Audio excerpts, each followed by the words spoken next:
नमस्कार मंडळी, अंजली स्वयंपाकघरात तुमचं स्वागत आहे। आज आपण बनवणार आहोत कोल्हापुरी भडंग। ते कसे बनवणार आहोत ते बघणार आहोत। त्यासाठी मी चिरमुरे घेतले, ते असे टपुरे, ते असे खुसखुशीत आहेत बघा। खुसखुशीत नसतील, नरम असतील तर आपण एका कढईमध्ये ते गरम करून घेतलं तरी चालतं किंवा एक ऊन हलकसं लावून घेतलं तरी चालेल। चला तर सुरुवात करू। चला तर भडंगसाठी लागणारे साहित्य बघूया आपण। त्यासाठी मी लसूण घेतलाय मोठा चेचून, डाळा घेतलाय किंवा चिरमुऱ्याची डाळ म्हणतात ह्याला, शेंगदाणे घेतलेत, मिरची पावडर 1.5 चमचा घेतलाय, जिरं धना पावडर घेतले 1.5 चमचा, सुकं खोबरं बारीक चिरून घेतले, पिठी साखर मोठा 1 चमचा घेतलाय, कढीपत्ता घेतलाय, चवीपुरतं मीठ घेतले, अर्धा चमचा हळद घेतलाय आणि सालीसकट लसूण मी हलकासा दुखवून घेतलाय, त्यानं छान अशी चव येते। आणि चाट मसाला घेतलाय आणि चिरमुरे घेतले। चला तर सुरुवात करू। झाले, आता आपण तेल घेऊया। 3 चमचे आपण तेल घालणार आहोत। तेल गरम झाले, आता आपण ह्यात आधी शेंगदाणे भाजूया। मीडियमच गॅस ठेवायचा आहे।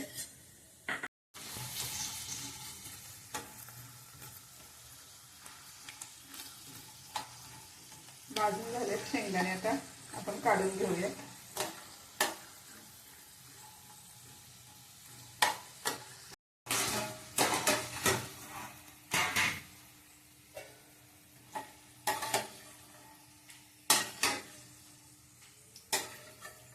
झाऱ्यात आधी काढून घेऊया, म्हणजे तेल नितळतं।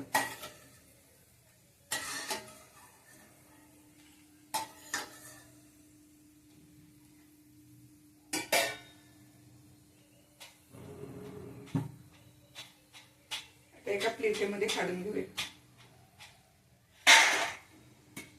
आता डाळ घेऊया भाजून।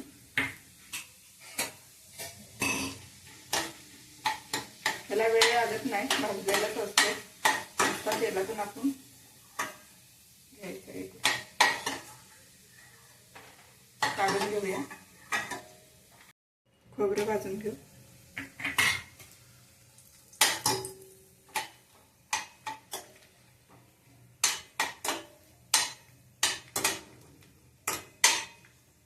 झाले, काढून घेऊ। भडंगसाठी लागणारी फोडणी आपण तयार करूया। त्यात कुरमुरे परतून घेऊया। आपण कढीपत्ता घालून घेऊया। आता लसणाच्या सालीसकट लसूण चेचून घेतलेला मोठा होता ते घालून घेऊया, म्हणजे वास छान लागेल। लसूण चेचून घेतलेलं ते घालून घ्यायचंय। हळद घालायची, मिरची पावडर घेतली ती घालायची, धना पावडर जिरा पावडर घ्यायची आणि ह्यात आता चवीपुरतं मीठ घालून घ्यायचंय आणि आता चिरमुरे घालून घेऊया आपण।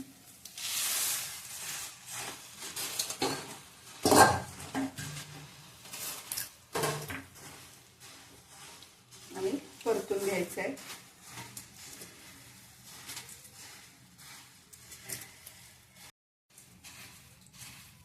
असं परतून घ्यायचंय। ह्यात आपण आता हे शेंगदाणे डाळ हे घेतलेलं ते हे मिक्स करून घ्यायचं।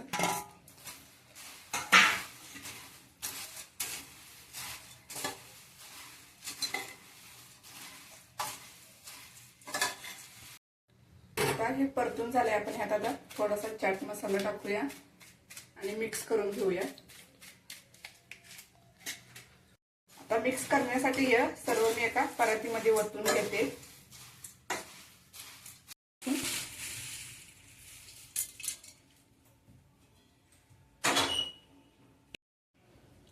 त्यात आपण पिठी साखर घालून घेऊया आणि आता हे पसरट भांडं घेतलं, मिक्स करता येतं चांगलं, म्हणून मी परातीत घेतले। हे आता एकत्र चांगलं मिक्स करून घ्यायचं आहे।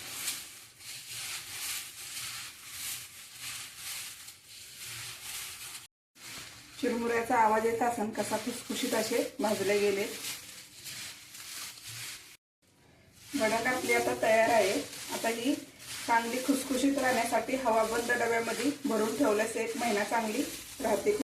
खुसखुशीत चटकदार अशी कोल्हापुरी भडंग तयार आहे. लाईक करा, शेअर करा, सबस्क्राईब करा.